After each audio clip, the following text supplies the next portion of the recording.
একটি ট্র্যাজেডি যা আমেরিকাকে কাঁপিয়ে দিয়েছিল এবং একটি রায় যা আদালতের গণ্ডি ছাড়িয়ে গিয়েছে।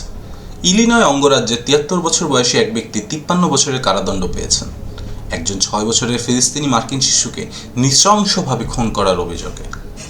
এই ঘটনা আজ আমেরিকায় বেড়ে চলা আরব বিদ্বেষ ইসলাম ভীতির একটি ভয়ঙ্কর প্রতিচ্ছবি মাত্র।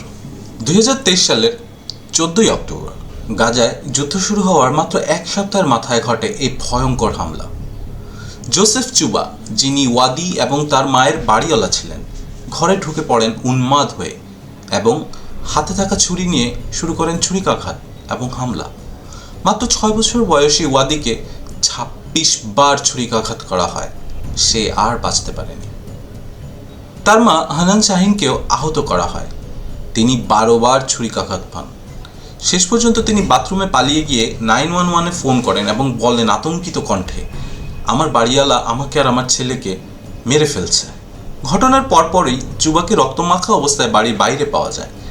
তিনি নিজেকে নির্দোষ দাবি করলেও ২০২৫ সালের ফেব্রুয়ারিতে জুরি মাত্র ৯০ মিনিটেই তাকে দোষী সাব্যস্ত করে। ২০২৫ সালের ২রা মে বিচারক অ্যামি বার্তানি টমচাক রায় ঘোষণা করেন ওয়াদি হত্যার জন্য ৩০ বছর, তার মায়ের উপর হামলার জন্য ২০ বছর এবং ঘৃণাজনিত অপরাধের জন্য ৩ বছর, মোট ৫৩ বছরের কারাদণ্ড। আদালতের বাইরে এবং পুরো দেশে মানুষ শোক জানায়। ওয়াদির পরিবার জানায় কোনো শাস্তি তাদের ক্ষতি পূরণ করতে পারবে না। তার দাদা বলেন এই যুদ্ধ যেন আমেরিকায় না আসে, এই ঘৃণা যেন এই দেশে বাসা না বাঁধে। সিএআইআর জানিয়েছে ২০২৪ সালে তারা ৮,৬৫৮টি ইসলাম বিদ্বেষ ও আরব বিদ্বেষমূলক অভিযোগ পেয়েছে, যা তাদের ইতিহাসে সর্বোচ্চ। আমেরিকান আরো অ্যান্টি ডিসক্রিমিনেশন কমিটি এডিসি বলছে এই রায় আংশিক বিচার এবং জবাবদিহিতা নিশ্চিত করেছে। আমাদের একসঙ্গে দাঁড়াতে হবে, ঘৃণা যেন আমাদের সমাজের স্বাভাবিক বিষয় হয়ে না দাঁড়ায়।